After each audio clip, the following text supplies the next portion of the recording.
All right, welcome. Today we're going to peel back all the complicated layers of the financial markets. Our goal is to see the simple but really powerful story that's being told every single second. You see those charts, those zigzagging lines going all over the place, and it honestly feels like some people have a crystal ball. How in the world do they seem to know which way the price is going to go next? Well, here's the secret. They don't. It's not about predicting anything, it's about reading. It's a skill. It's not some kind of superpower. And today we're going to get into the basic grammar of that story. So to learn the language, we first got to understand where it's being spoken. So let's start at the very beginning. What even is a market? Okay, for just a second, forget all the fancy jargon and those fast-moving numbers on the screen. Any market, I don't care if it's for stocks, crypto, or even coffee beans, at its heart, it's just a global conversation. It's a nonstop negotiation between people who want to buy something and people who want to sell it. And the price? That's just the point where they agree. Simple as that. And just like any conversation, this one has a language. But in the market, this language isn't spoken with words. It's spoken with movements. And this right here, this is the key to everything. Price action. It's the raw, unfiltered movement of price you see on a chart.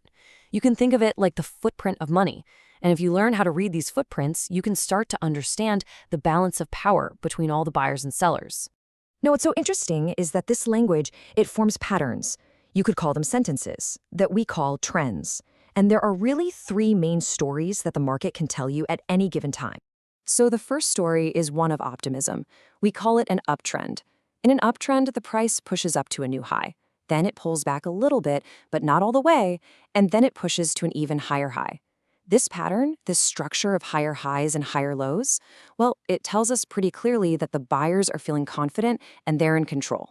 The second story is, you guessed it, one of pessimism. A downtrend is the exact opposite. Price falls down to a new low, it might bounce up a bit, but it can't quite get back to where it was before, and then it falls to an even lower low.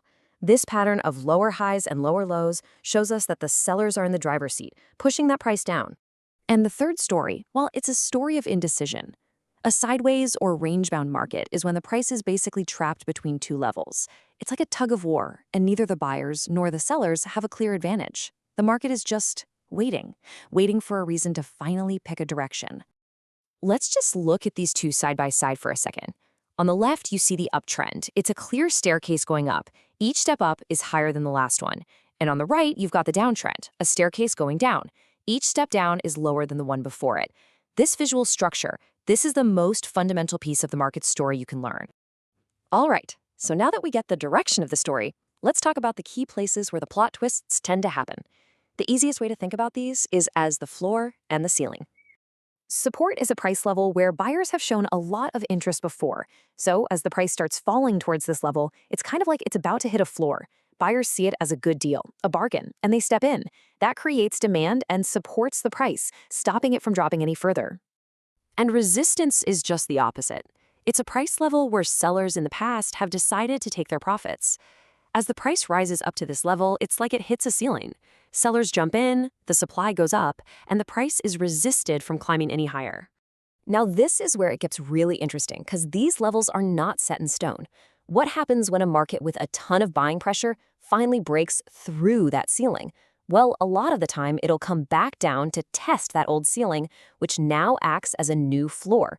This whole resistance flip idea is so powerful. It shows a real shift in how the market thinks about that price. So, how do we put this all together? We've learned the grammar, we've got the vocabulary, and we know the key locations. Now it's time to actually combine them to read the narrative as it unfolds. So here's the bottom line. Reading the market is really a three-step process. First, you identify the trend. Are we going up, down, or are we stuck in a range? Second, you find the floor and the ceiling. Where are those key support and resistance levels? And third, and this is maybe the most important part, you just watch. You watch how price reacts when it gets to those levels. You see, none of these concepts really work all by themselves. You have to combine the overall trend with those key levels to build a hypothesis, an idea of what might happen.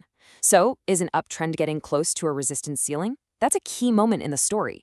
Is a downtrend starting to find a support floor? Well, the plot is about to thicken. This is how you go from just watching prices bounce around to actually understanding the narrative. At the end of the day, these charts, these trends, these levels, they're all just a visual map of human psychology on a massive scale. It's the constant battle between greed and fear. So reading price action isn't just about reading a chart, it's about reading people. And that leaves us with a final question that isn't just about the market, but about what it shows us. What will you learn from it?